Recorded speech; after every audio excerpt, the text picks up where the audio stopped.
জুবিন দাৰ গানবোৰত এজন মানুহে নিজৰ শিশুকাল, ল'ৰালিকাল, নিজৰ যৌৱনকালক বিচাৰি পায়, নিজৰ প্ৰেয়সীক বিচাৰি পায়, মাক, দেউতাক, নিজৰ বন্ধুক বিচাৰি পায়, নিজৰ ভালপোৱা মানুহজনক জুবিন দাৰ গানত বিচাৰি পোৱা যায়। জুবিন দাৰ গানৰ যি শব্দ, লহৰ ৮০ দশকৰ শেষৰ ফালৰ পৰা ৯০ দশকৰ সময়ছোৱাত হিন্দী গানে অসমত বৰ বেয়াকৈ প্ৰভাৱ পেলাইছিল। সেই সময়ত অসমীয়া গান শুনাৰ প্ৰতি মানুহৰ আগ্ৰহ প্ৰায় নাইকিয়াই হৈ গৈছিল। ভূপেন দাৰ গান, জিতুল সোণোৱাল দাৰ গান মানুহে শুনিছিল যদিও খুব কম সংখ্যক মানুহেহে শুনিছিল। সেই সময়ত এনেকুৱা এটা পৰিৱেশৰ সৃষ্টি হৈছিল, যেনিয়ে যোৱা যায় অকল হিন্দী গানেই শুনা পোৱা যায়। বনভোজস্থলীতো হিন্দী গান, দোকান পোহাৰতো হিন্দী গান, বজাৰতো হিন্দী গান, আনকি অসমৰ বিবাহ অনুষ্ঠানবোৰতো হিন্দী গান।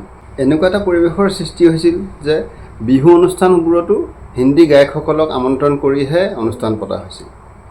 ঠিক সেই সময়তে অসমৰ সংগীত জগতখনলৈ এনেকুৱা এজন ব্যক্তি আহিল, যিজনৰ কণ্ঠৰ যাদু, গানৰ সুৰে, গীতত যি শব্দৰ প্ৰয়োগ, এইবোৰে অসমৰ যি সংগীত জগতখনৰ যি পৰিৱেশ সম্পূৰ্ণৰূপে সলনি কৰি পেলালে।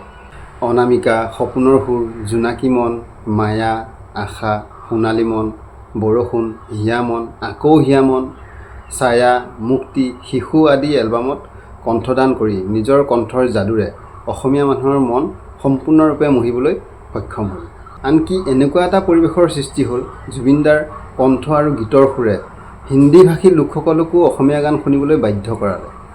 অসমৰ সংগীত জগতখনত জুবিন দাৰ এই অৱদান অসমৰ মানুহে কেনেকৈ পাহৰিব। এইখিনিতে আপোনাৰ আৰু মোৰ একোটা দায়িত্ব আছে যে উঠি অহা প্ৰজন্মটোক জুবিন দাৰ অসমৰ সংগীত জগতখনত যি অৱদান, এই অৱদানৰ বিষয়ে ক'ব লাগিব।